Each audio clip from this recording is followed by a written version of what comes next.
ಮಚ್ಚು ಲಾಂಗು ಹಿಡ್ಕೊಂಡು ರೀಲ್ಸ್ ಮಾಡಿದ್ದಂತಹ ರಜತ್ ಮತ್ತು ವಿನಯ್ ಈಗ ಮತ್ತೆ ಕಣ್ಣಿಗೆ ಮಂಕು ಬೂದಿ ಎರಚುವಂತಹ ಕೆಲಸವನ್ನ ಮಾಡ್ತಾ ಇದ್ದಾರಾ ಅಂತ.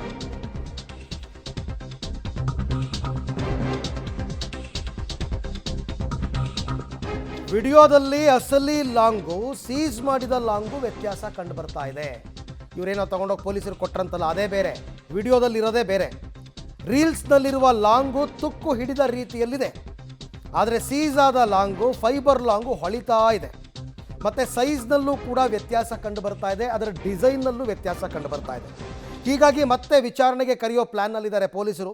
ವಿಚಾರಣೆಗೆ ಕರೆದು ಕಾನೂನು ಕ್ರಮ ಜರುಗಿಸುವ ಮಾತನಾಡ್ತಾ ಇದ್ದಾರೆ ಪೊಲೀಸರು ಅಂತ ಗೊತ್ತಾಗ್ತಾ ಇದೆ.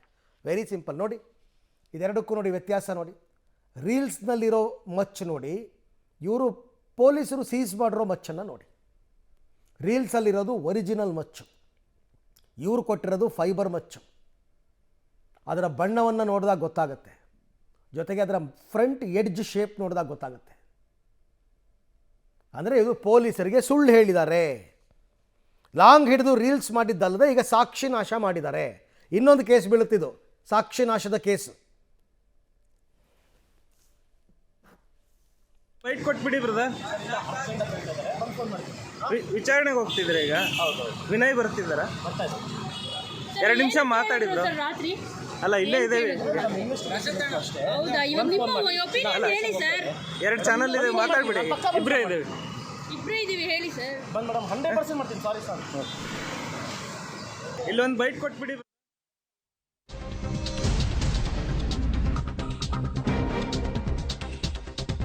ವಿವಾದಕ್ಕೆ ಸಂಬಂಧಪಟ್ಟಂತೆ ಈಗ ತಂತ್ರಜ್ಞರ ಮೂಲಕ ಅಸಲಿ ನಕಲಿ ಪತ್ತೆ ಹಚ್ಚುತ್ತೇವೆ.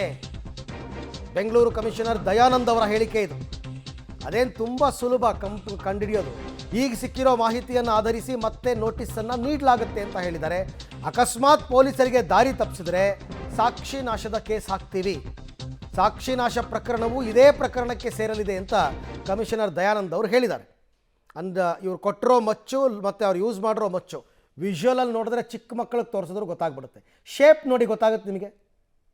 ರಜತ್ ಹಿಡ್ಕೊಂಡಿರೋ ಮಚ್ಚಿಗೂ ಇದಕ್ಕೂ ಶೇಪ್ ನೋಡಿ, ಎಡ್ಜ್ ನೋಡಿ. ಚಿಕ್ಕ ಮಕ್ಕಳನ್ನು ಕೇಳಿದ್ರು ಹೇಳ್ಬಿಡ್ತಾರಪ್ಪ, ಎರಡೂ ಬೇರೆ ಬೇರೆ ಅಂತ. ಈ ಬಗ್ಗೆ ಮತ್ತಷ್ಟು ಮಾಹಿತಿ ನನ್ನ ಕೊಲೀಗ ನರಸಿಂಹಮೂರ್ತಿ ಅವರಿಂದ ಪಡ್ಕೊಳ್ಳೋಣ. ಮೂರ್ತಿ, ಈಗ ಚಿಕ್ಕ ಮಕ್ಕಳಿಗೆ ಎರಡೂ ವಿಜುವಲ್ ತೋರಿಸ್ಬಿಟ್ರೆ ಗೊತ್ತಾಗುತ್ತೆ ಎರಡೂ ಬೇರೆ ಬೇರೆ ಮಚ್ಚು ಅಂತ. ಅಲ್ಲಿಗೆ ಇವರು ಸಾಕ್ಷಿ ನಾಶ ಮಾಡಿದ್ದಾರೆ ಅನ್ನೋದು ಕನ್ಫರ್ಮ್. ಮುಂದೇನು ಪೊಲೀಸರ ನಡೆ ಏನು ಮುಂದೆ ಅಂತ? ಅರವಿಂದ, ಇದೀಗ ಪೊಲೀಸರು ಎಚ್ಚೆತ್ಕೊಂಡಂತೆ ಕಂಡು ಬರ್ತಿದೆ. ಕಾರಣ ಇಷ್ಟೇ, ನಿನ್ನೆ ಈ ಇಬ್ಬರನ್ನು ಕೂಡ ಸಾರ್ವಜನಿಕವಾಗಿ ಲಾಂಗನ ಹಿಡಿದು ರೀಲ್ಸ್ ಮಾಡಿ ಅದನ್ನು ಸೋಷಿಯಲ್ ಮೀಡಿಯಾದಲ್ಲಿ ಅಪ್ಲೋಡ್ ಮಾಡಿದಂತಹ ಪ್ರಕರಣದಲ್ಲಿ ಆರ್ಮ್ಸ್ ಆ್ಯಕ್ಟ್ ನಡಿ ಬಂಧನ ಮಾಡುವ ಕೆಲಸವನ್ನು ಮಾಡಲಾಗಿತ್ತು.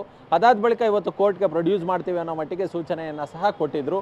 ಆದರೆ ತಡರಾತ್ರಿಯಲ್ಲಿ ಒಂದು ಲಾಂಗನ್ನು ಪೊಲೀಸರಿಗೆ ಅವರು ಒಪ್ಪಿಸಿದ್ದಾರೆ. ಆದರೆ ಆ ಲಾಂಗು ಫೈಬರ್ ಲಾಂಗ್, ಆ ಲಾಂಗುಗೂ ಒರಿಜಿನಲ್ ಲಾಂಗುಗೂ, ಇವರು ಬಳಸಿದಂತಹ ಲಾಂಗುಗೂ ಸಾಕಷ್ಟು ವ್ಯತ್ಯಾಸಗಳು ಕಂಡು ಬರ್ತಿದೆ. ಹಿಡಿಯಿಂದ ಮೇಲ್ಭಾಗಕ್ಕೆ ಆ ವಿಡ್ತ್ ಏನಿದೆ ಅದೊಂದು ಸ್ವಲ್ಪ ಅಗಲ ಇದೆ, ಯಾವುದು ಒರಿಜಿನಲ್ ಲಾಂಗಲ್ಲಿ. ಆದರೆ ಇವ್ರು ತಂದಂತಹ ಫೈಬರ್ ಲಾಂಗ್ನಲ್ಲಿ ಅದು ಚಿಕ್ಕ ಇದೆ, ಮತ್ತು ಈ ಒರಿಜಿನಲ್ ಲಾಂಗ್ ಲೆಂತ್ ಏನಿದೆ ಅದು ಉದ್ದ ಇದೆ, ಮತ್ತು ಒರಿಜಿನಲ್ ಲಾಂಗ್ ಏನಿದೆ ಇದು ತುಕ್ಕು ಹಿಡಿದಂತಹ ರೀತಿಯಲ್ಲಿದೆ. ಆದರೆ ಇವರು ಒಪ್ಪಿಸಿದಂತಹ ಫೈಬರ್ ಲಾಂಗು ಒಂದಷ್ಟು ಹೊಳಿತಿದೆ ಪಳ ಅಂತೇಳಿ. ಇದ್ಯಾವುದು ಕೂಡ ಪೊಲೀಸರ ಕಣ್ಣಿಗೆ ಕಾಣಿಸ್ಲಿಲ್ವಾ? ಏಕಾಏಕಿ ಹೇಗೆ ಬಿಟ್ಟು ಕಳಿಸಿದ್ರು? ಇದೇ ಆಧಾರದ ಮೇಲೆ ಇದೀಗ ಮತ್ತೆ ಅವ್ರನ್ನ ನೋಟಿಸ್ ಕೊಟ್ಟು ವಿಚಾರಣೆಗೆ ಕರಿತೀವಿ, ಸಾಕ್ಷಿ ನಾಶವನ್ನು ಮಾಡಿದರೆ ಅವ್ರ ಮೇಲೆ ಸಾಕ್ಷಿ ನಾಶದ ಕೇಸನ್ನು ಹಾಕ್ತೀವಿ ಅನ್ನೋ ಮಟ್ಟಿಗೆ ಪೊಲೀಸ್ ಆಯುಕ್ತರು ಹೇಳ್ತಿದ್ದಾರೆ. ಅದ್ರ ಜೊತೆಗೆ ಇದೀಗ ಆ ಒಂದು ವಿಡಿಯೋ ಏನಿದೆ, ವಿಡಿಯೋವನ್ನು ಇವರು ಒಪ್ಪಿಸಿದಂತಹ ಆ ಫೈಬರ್ ಲಾಂಗ್ ಜೊತೆ ಹೋಲಿಕೆಯನ್ನು ಮಾಡೋದಕ್ಕೆ ತಜ್ಞರಿಗೆ ಕಳಿಸ್ಕೊಡ್ತೀವಿ ಅನ್ನೋ ಮಟ್ಟಿಗೆ ಪೊಲೀಸ್ ಆಯುಕ್ತರು ಹೇಳ್ತಿದ್ದಾರೆ. ಒಟ್ಟಾರೆಯಾಗಿ ಪೊಲೀಸರು ಅದು ಯಾರು ಒತ್ತಡಕ್ಕೆ ಮಣಿದ್ರೋ ಅಥವಾ ಬೇಕು ಅಂತೇಳಿ ಬಿಟ್ಟು ಕಳಿಸಿದ್ರೋ ಗೊತ್ತಿಲ್ಲ, ಈ ಒಂದು ಪ್ರಕರಣದಲ್ಲಿ ಒಂದಷ್ಟು ಉದಾಸೀನತೆ, ನಿರ್ಲಕ್ಷ್ಯತೆ ಅಥವಾ ಪ್ರಭಾವಕ್ಕೆ ಒಳಗಾಗಿರೋದಂತೂ ಸತ್ಯ. ರೈಟ್, ಥ್ಯಾಂಕ್ ಯು ಮೂರ್ತಿ, ತಮ್ಮೆಲ್ಲ ಮಾಹಿತಿಗೆ ಧನ್ಯವಾದ. ಪೊಲೀಸರದು ಆರಂಭದಲ್ಲೆಲ್ಲ ವಿಪರೀತ ಅನುಮಾನನೇ ಬಂದಿತ್ತು. ನೀವು ಅರೆಸ್ಟ್ ಅಂತ ತೋರಿಸಿದ್ಮೇಲೆ ಪ್ರೊಸೀಜರ್ ಪ್ರಕಾರ ನಡ್ಕೊಳ್ದೇನೆ ಮಧ್ಯರಾತ್ರಿ ಹೆಂಗೆ ಕಳ್ಸಕ್ಕೆ ಸಾಧ್ಯ? ಜಡ್ಜ್ ಮುಂದೆ ಹಾಜರುಪಡಿಸ್ದೇನೆ ಏನಪ್ಪ? ರಿಕವರಿ ಅಂದರೆ ವಶಪಡಿಸ್ಕೊಂಡಿದ್ದಾರೆ. ಅದರ ಒಂದು ವಿಧಿವಿಧಾನದ ಒಂದು ಏನು ಪ್ರಕ್ರಿಯೆ ಇದೆ ಅದರಲ್ಲಿ ಗೊತ್ತಾಗ್ತದೆ ಯಾವ ಇದರಿಂದ ಅದು ತಯಾರಾಗಿತ್ತು ಮತ್ತು ಎಲ್ಲಿ ತಯಾರಾಗಿತ್ತು ಅನ್ನೋದ್ರ ಬಗ್ಗೆ ಕೂಲಂಕಷವಾಗಿ ನಾವು ಪರಿಶೀಲನೆಯನ್ನು ಮಾಡ್ತೇವೆ. ನೋಡೋಣ, ಅದಕ್ಕೋಸ್ಕರನೇ ಹೇಳಿದ್ದು ಆ ರೀಲ್ಸಲ್ಲಿ ಯಾವುದು ಉಪಯೋಗ ಆಗಿದೆ, ಇದು ಯಾವುದಿದೆ, ಅದು ಸೇಮಾ ಅಲ್ವಾ ಅನ್ನೋದ್ರ ಬಗ್ಗೆ ನಾವು ತಾಂತ್ರಿಕವಾಗಿ ನಾವು ಅದನ್ನು ರಿಪೋರ್ಟ್ಗಳನ್ನು ತೆಗೆದುಕೊಳ್ತೇವೆ.